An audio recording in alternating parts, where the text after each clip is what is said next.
पूज्य श्री गोरीलाल कुंजवाले महाराज जी आ रहे थे यात्रा करते हुए अपने निजी वाहन से, और उनका दोनों समय मानसी सेवा का पक्का नियम है। कई बार वाहन में होते हैं तो उस समय भी उनके ध्यान का समय आ जाता है तो ध्यान में चले जाते हैं।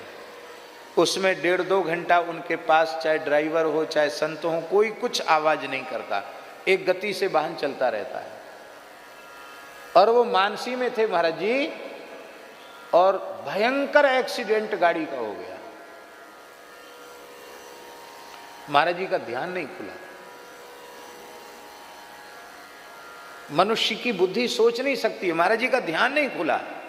वो संत अभी भी हैं, वो अपने ही ध्यान में रहे आए।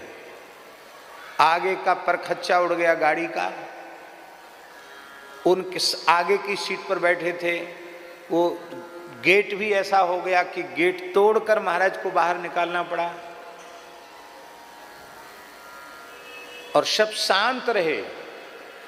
और महाराज जी की मानसी जब हो गई तब उन्होंने नेत्र खोले तो ये स्थिति।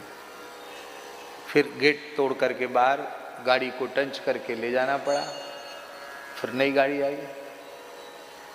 अभी प्रत्यक्ष उदाहरण, महाराष्ट्र में महाराज के साथ हम थे, एक बड़ी जगह में थे, वहाँ एक स्विमिंग पूल था। और महाराज जी मानसी से उठे और जो साथ में एक साधु था उसने एक असावधानी कर दी। महाराज जी तो बाह्य चेतना में थे नहीं, गोरीलाल कुंजवाले महाराज जी, और सामने था स्विमिंग पूल, वो ठंड का समय, महाराष्ट्र की बात है। तो महाराज जी सीधे बढ़ते चले गए, पानी में चले गए। अब ध्यान में थे नहीं तो पैर मुड़ गया, उसके लिए कितने समय तक उनके पैर पर पट्टी बंधी रही। इसको कहते हैं भजन, इसको कहते हैं ध्यान, इसको कहते हैं चिंतन।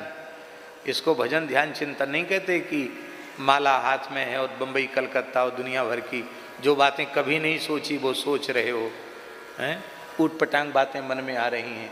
ये उत्तम कोटि का भजन नहीं। ऐसे भजन करो वृत्ति लग जाए, कथा में वृत्ति लग जाए, कीर्तन में वृत्ति लग जाए।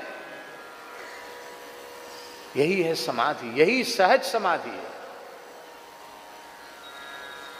बोलो भक्त वत्सल भगवान।